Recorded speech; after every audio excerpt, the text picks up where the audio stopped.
চুপ করে দাঁড়িয়ে থাকা এই গাছগুলোকে দেখে কি মনে হয় এরা শুধুই জীবন্ত কাঠ আর পাতার স্তূপ? না, আমাদের অজান্তেই এরা একে অপরের সঙ্গে কথা বলছে। তাদের নিজস্ব ভাষা আছে, গোপন, নিঃশব্দ, অথচ কার্যকর। আজ আমরা জানব কিভাবে গাছেরা কথা বলে।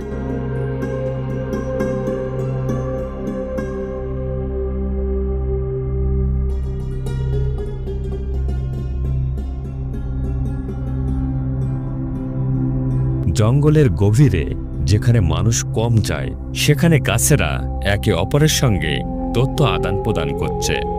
কখনো শত্রুর আগমনের খবর, কখনো খাবারের সংকেত। এই সংযোগ ঘটে রাসায়নিক সংকেতের মাধ্যমে।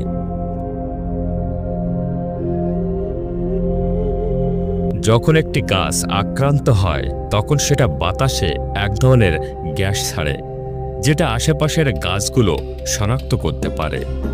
এই সংকেত পেয়ে অন্য গাছগুলো নিজেকে রক্ষায় প্রস্তুতি নেয়। এ যেন এক নীরব যুদ্ধের প্রস্তুতি।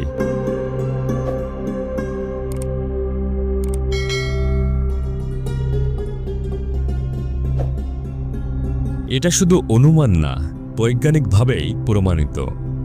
1980 সালে দক্ষিণ আফ্রিকার স্ক্রুগার ন্যাশনাল পার্কে গবেষকরা লক্ষ্য করেন, অ্যাকাসিয়া গাছগুলো যখন হরিণের মতো প্রাণীরা খেতে আসে তখন তারা পাতার স্বাদ তিতা করে ফেলে, যেন প্রাণীরা দূরে সরে যায়। আর আশেপাশের গাছগুলোও সেই একই প্রতিরক্ষা তৈরি করে, কারণ আক্রান্ত গাছ বাতাসের সংকেত পাঠিয়ে সতর্ক করে দিয়েছে আশেপাশের সবাইকে।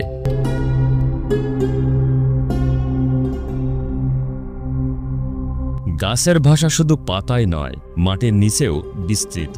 শিকড়ের মাধ্যমে গাছেরা একে অপরের সঙ্গে যুক্ত থাকে এক বিস্ময়কর উপায়ে। একে বলা হয় উড ওয়াইড ওয়েব।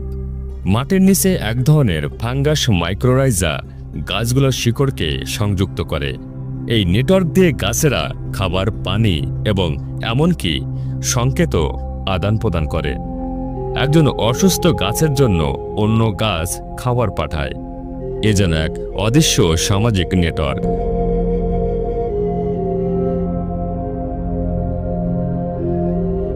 আরও অবাক করার বিষয় হলো, গাছেরা বৈদ্যুতিক সংকেতও পাঠাতে পারে। যখন পাতায় আঘাত লাগে বা কেটে ফেলা হয় তখন সেই অংশ থেকে গাছের অন্য অংশে বৈদ্যুতিক বার্তা পৌঁছে যায়। এর মাধ্যমে গাছ বুঝে নেয় কোথায় ক্ষতি হচ্ছে এবং কোথায় প্রতিরক্ষা দরকার। শরীরের মতোই প্রতিক্রিয়া করে গাছের শরীর।